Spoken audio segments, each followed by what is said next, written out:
better than the three friends.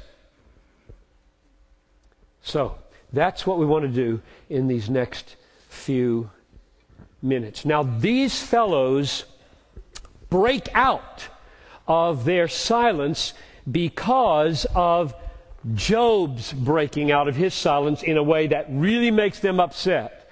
Chapter 3, verse 1. After this, Job opened his mouth. So 7 days they're sitting together just groaning in aching silence. And Job opened his mouth and cursed the day he was born. The day of his birth. And Job said, "Let that day perish on which I was born." Verse 11. Why did I not die at birth, come out of the womb and expire? Why did the knees receive me, or why the breasts that I should nurse? Verse 20. Or that I should nurse. Verse 20. Why is light given to him who is in misery, and life to the bitter in soul? Now Job is questioning whom here? God. Because the Lord gives and the Lord takes away. The Lord gives. I'm born by the design of God. Why did you do that to me? I don't like the idea that I was born. Far better not to have been born than to have these boils. That's what he's saying. Eliphaz, Bildad, and Zophar don't like that. And so they begin their work. Chapter 4, Eliphaz, verses 7 and 8. Remember, who that was innocent ever perished? Or where were the upright cut off? As I have seen, those who plow iniquity and sow trouble reap the same. That is the principle unpacked in the next 25 chapters. The wicked suffer. Now they say it's soft at first. By the time they're done, they're going to be brutal.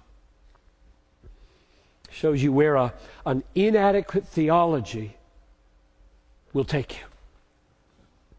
They are going to be brutal. Chapter 5, verse 17. Behold, blessed is the one whom God reproves. Therefore despise not the discipline of the Almighty. Now the reason I quote you that is to cut Eliphaz some slack here. Eliphaz is willing to hold out the possibility this is discipline and not punitive. That Job is good and God is disciplining, not punishing. But that vanishes in a hurry. I just want to show you the complexity of this writer. Does not make it easy for us, the way he puts things together, because things are nuanced, and you think somebody's all bad and suddenly they're not all bad, or you think somebody's all good and they're not all good. It's a very complex book. Eliphaz does not have a totally haywire theology. That would make it easy if he did, but it's not that easy. Chapter 5, verse 8. As for me, I would seek God, and to God I would commit my cause. As though Job weren't. It's too simple, Eliphaz. Job protests, chapter 6, verse 10. This would be my comfort. I would even exult in pain unsparing, for I have not denied the words of the Holy One. He's protesting his innocence here. Chapter 6, verse 24. Teach me, and I'll be silent. Make me understand how I have gone astray. So you say this is owing to my sin? Show me my sin.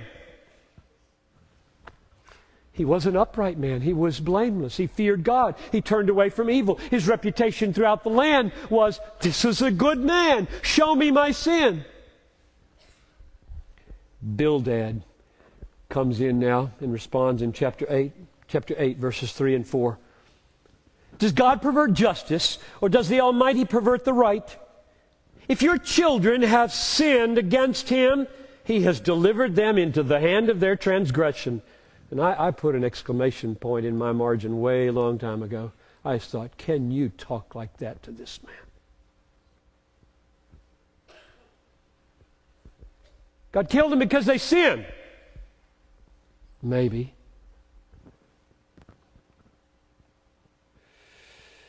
If you will seek God, verse 5, and plead with the Almighty for mercy, etc.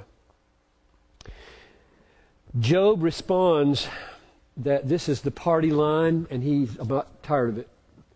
Chapter 9, verse 22. Chapter 9, verse 22. It's all one, therefore I say, He destroys both the blameless and the wicked. You say the blameless get rewarded, the wicked suffer. I'm telling you, they both suffer. When the disaster brings sudden death, He mocks at the calamity of the innocent. The earth is given into the hand of the wicked. He covers the faces of its judges. If it is not He, who then is it? In other words, what Job is bringing to bear against the artificial theology of his opponents is reality. Just reality. I can point to 1,000 good people who are suffering, he says, and I can point to 1,000 wicked people who are prospering. Give me your platitudes of the righteous prosper and the wicked suffer. That's a lot of crap.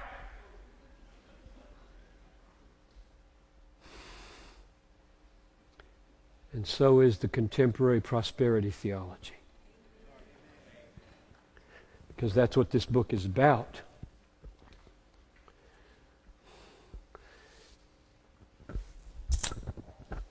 Zophar, chapter 11, verse 14. Let Zophar have a word here. Chapter 11, verse 14. If iniquity is in your hand, put it far away, and let not injustice dwell in your tents. Surely then you will lift up your face without blemish. You will be secure and not fear. They only have one solution for Job's suffering. You've got hidden sin. That's it. And he's getting tired of hearing it. Because it is so out of sync with reality. And Job knows it, and they can't see it for the nose on their face. And so he begins to use sarcasm, Job does, in his responses. In chapter 12, verse 31, he talks about these moral commonplaces. In chapter 13, verse 12, your proverbs of ashes. In chapter 13, verse 4, worthless physicians are you all. Chapter 13, verse 3, I would speak to the Almighty. I would desire to argue my case with God, not you. I might get something right from Him. That was the end of cycle 1, and the other 2 cycles don't have anything new. They don't have anything new. They just keep coming back to it again and again, only they get brutal. Consider in cycle 2 these words. I'll just read them quickly instead of having you go there. Chapter 15, verse 20. It is the wicked man that writhes in pain. Bildad, chapter 18, verse 5. It is the light of the wicked that is put out. Zophar, verse 5 of chapter 20. The joy of the wicked is short. Chip, chip, chip. All they do is talk the old thing. Then here comes cycle 3. They're almost done. It gets shorter and shorter, and this time they become as brutal as they can get. It might be good to look at this one. Chapter 22, verse 5.